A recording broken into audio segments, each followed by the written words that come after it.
There's a lot of virtue signaling that goes on now where people say, well, it's because you're privileged. It's like, Yeah, well, there's a lot of you know that. what the greatest privilege is? You're alive. 85% of humanity is dead. Yeah. So how privileged are you? Then you're living in the first world. Then you have 4 limbs, etc. So you can take that argument all the way. It's kind of a nonsense discussion. Well, it's a very weird progressive argument, and it as it pertains to race is always a weird one, right? Because white privilege to me, although you could look at what they're saying on paper, like, yes, yeah, I'm sure there's more black people that are harassed by the police. I'm sure there's more black people who are treated suspiciously by shop owners and the like.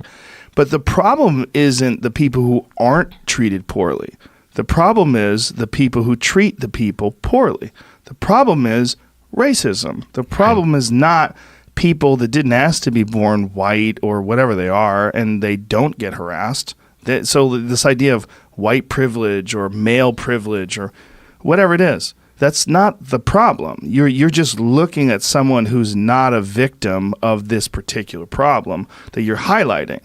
But you're not looking at the perpetrators of the problem. You're making people perpetrators by simply existing and having less melanin in their skin or having their ancestors come from a geographical it's just racism by location. It's a another sneaky way of being racist. Yeah, and then they say you can't be racist. It's not racist because you're white. That's hilarious if you can't be racist against white people. Right. That one, that's a variation of the hold still while I hit you argument.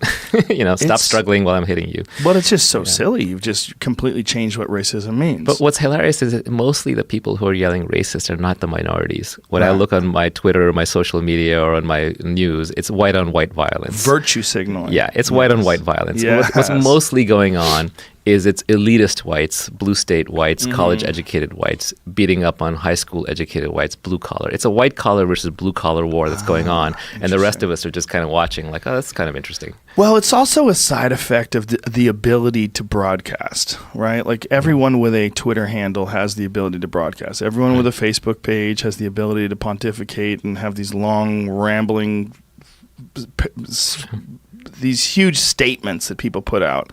When you read them, it's like, how much time did you put in this? And what the do you put that much time in your kids, or your job, or your life, or your future, or planning for your, how much do you work out a day? I mean, you just I read some people's Facebook posts. I'm like, this is a preposterous amount of effort that you put into saying virtually nothing.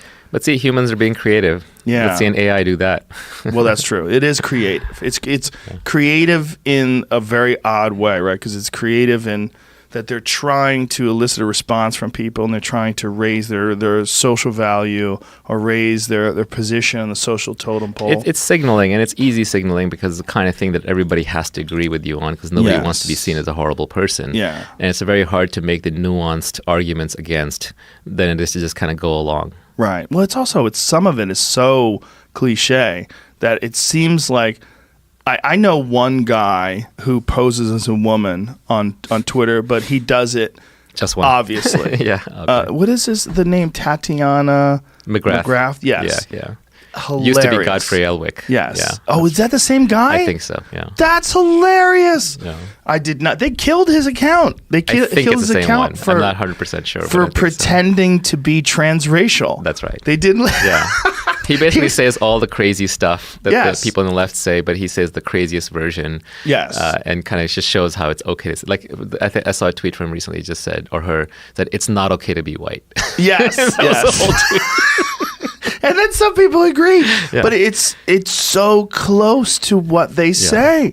It's so close that it's like the most artful form of subtle parody. Because if you replace in half of these things, if you replace the word white with black or Asian, watch the lynch mob descend upon you. Yeah, it's a strange time in that respect. That there's a famous old saying that if you want to see who rules over you, see who you're not allowed to criticize.